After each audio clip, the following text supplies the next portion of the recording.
The killing of George Floyd was the convergence of seismic events in American society, the devastating and disproportionate health and economic gut punch of the COVID-19 pandemic on Black and brown communities, meeting the death of yet another African American captured on video at the hands of a police officer. President John F. Kennedy famously said, "A rising tide lifts all boats," but that has not become a reality for the Black community in the United States. Black Americans consistently trail in household income, home ownership, and employment. The spread of coronavirus has only made matters worse. While May's job numbers showed unemployment among white workers at 12.4%, that number for Blacks rose to nearly 17%, the worst in decades. George Floyd's death brought back to the surface the issue of policing and how officers engage with communities of color. The names of those who have died at the hands of police are too many to list. Many of them are chanted in countless protests across the nation. American police officers kill civilians at a rate far higher than any other wealthy democracy.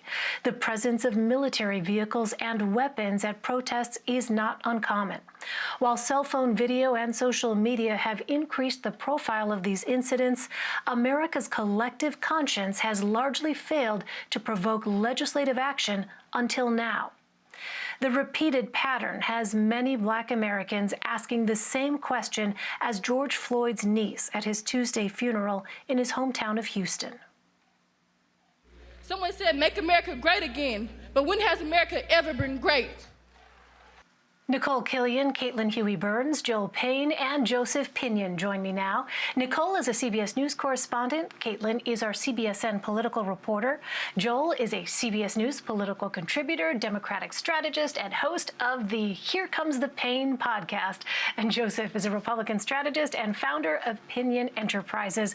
Welcome. Great to see all of you. Nikole, let me start with you. The White House is reportedly working on an executive order focused on police reform. Who is involved and what details do you have? Well, at this point, the White House really isn't tipping its hand. What we learned from the White House earlier today is that the president has been reviewing a number of proposals, according to Press Secretary Kayleigh McEnany, that he's been doing this for several days now. But the White House still hasn't offered any specifics as to what ultimately the president may do. We do know that they are finalizing some type of proposal that could be ready in the next several days. But the White House still very mum as to whether or not the president agrees with some of the Democratic proposals that have been put forth. For instance, banning chokeholds. One thing the White House has made clear is that it does not support reduced immunity for officers. That is something that is a non-starter. Well, Caitlin, in an op-ed published in USA Today, Joe Biden called for rooting out systemic racism. He wrote, quote, "We have to deliver on this moment to achieve fundamental changes that address racial inequalities and white supremacy in our country." What policies is his campaign proposing to achieve this? Right, all of these issues coming to the forefront of the 2020 presidential campaign. Notably, Joe Biden has resisted calls that we're hearing from protesters to defund the police. He says he does not agree with that sentiment. Instead, he wants to do a few different things. First, he talked today about spending $300 million on community policing. He wants to divert some funds to address mental health and other issues.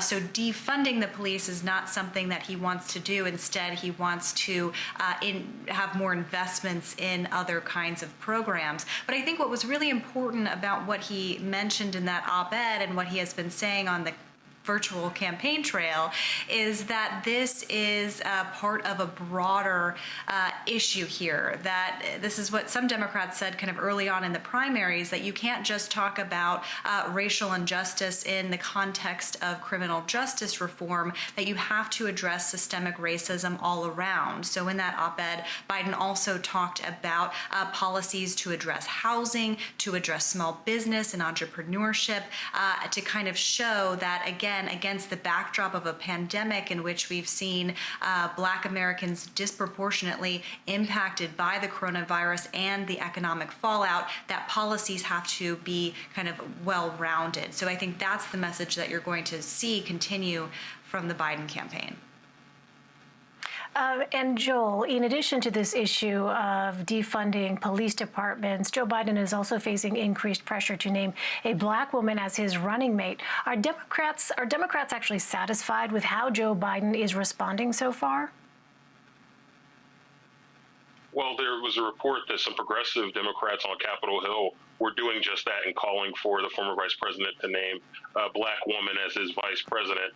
I think Joe Biden could certainly still win the hearts and minds of the Democratic Party if there was not a Black woman who was his running mate. However, I think it would be more difficult. And if you're the Biden campaign, you have to ask yourself, is it worth the effort to explain myself versus doing the thing that you know will bring your coalition together and make so many groups within the establishment of the Democratic Party happy?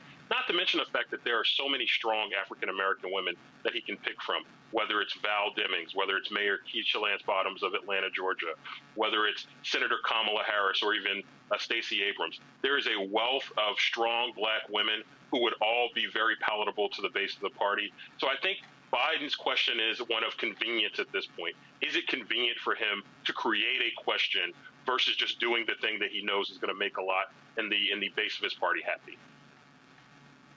Joseph, let me turn to you. According to the Wall Street Journal, the unemployment rate among African Americans reached near record lows in February. It has since tripled. President Trump, of course, has campaigned very hard on a strong economy, which is now taking a significant hit. A slate of recent polls show him trailing Joe Biden nationally and in several key states. How does the president and how do down-ballot Republicans adapt? Well, look, I mean, here's the reality. I think that, President Trump was prepared, as many of us were prepared to hear about 7 million new jobs being created, about an increase in wages for all Americans. Obviously, now I think the pivot must come to who do you trust to rebuild the American economy? The person who was instrumental in creating those 7 million new jobs, or the person who was the co-pilot for America watching wages be suppressed for African Americans, for women, for young people in one of the slowest recoveries in modern history.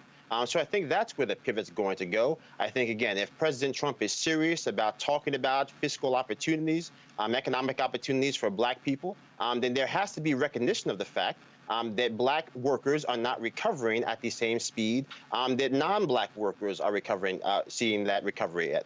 So I think those are the things that are going to be focused on as we look at the economic realities of a world thrust into turmoil by the COVID-19 crisis.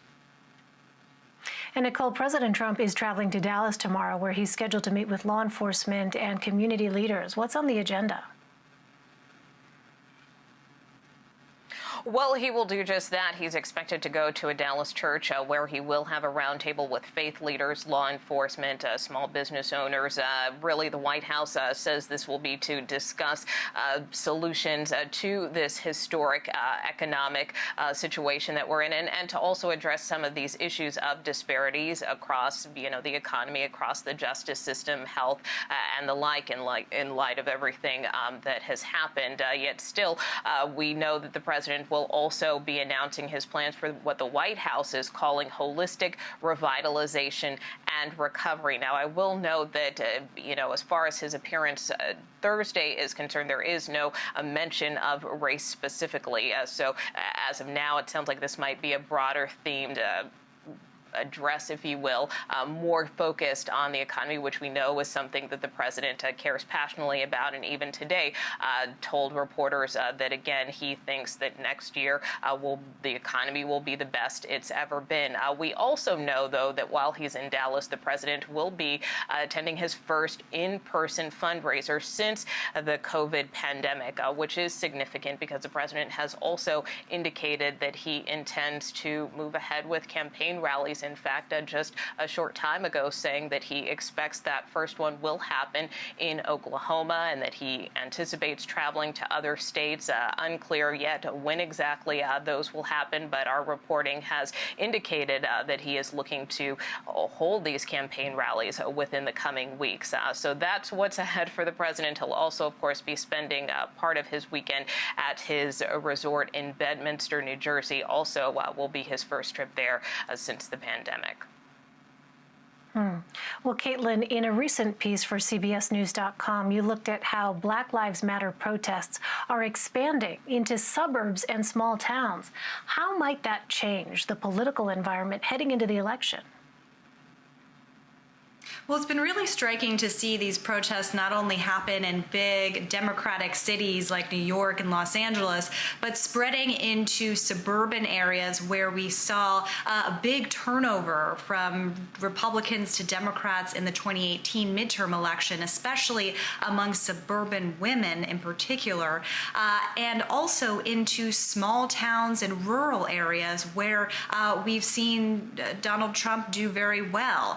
And what's striking to me and to political strategists and city managers that we spoke to is that it's not just they are looking at kind of the broader coalitions that are turning out to participate in these demonstrations and seeing a lot of white people participate in these demonstrations. So both parties are taking a look at this and trying to figure out what this means for November.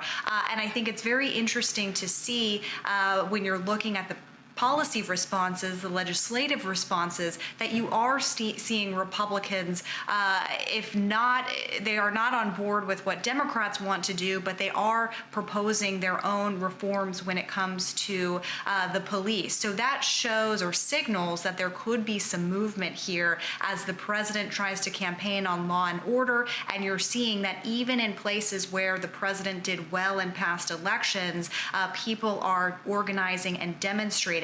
And that is the key, that these demonstrations in these areas where you wouldn't expect demonstrations to happen are coming organically. I've talked to activists who became kind of overnight activists, actually. People who had never participated in protests or demonstrations before are kind of now taking it upon themselves.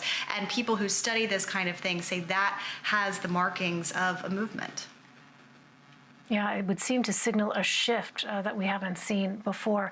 In our final minutes here, I do want to ask Joel and Joseph about what we saw took place in Georgia. Georgia is facing a lot of criticism over major issues related to yesterday's primary election. I'm told we have Joseph. Joseph, what do you think these problems tell us about what we might expect come November?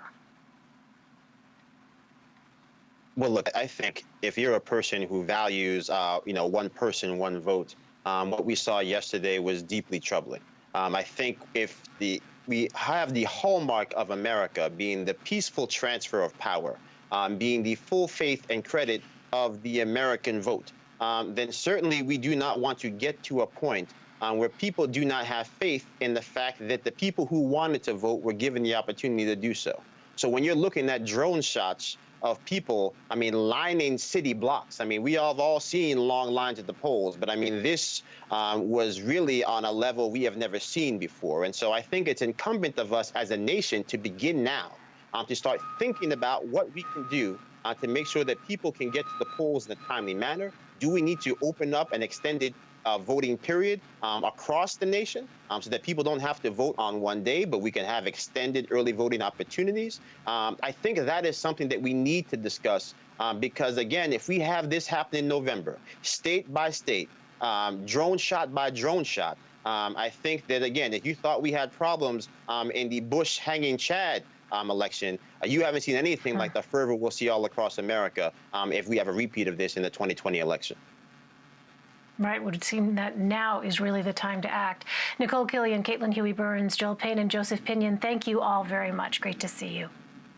Thank you.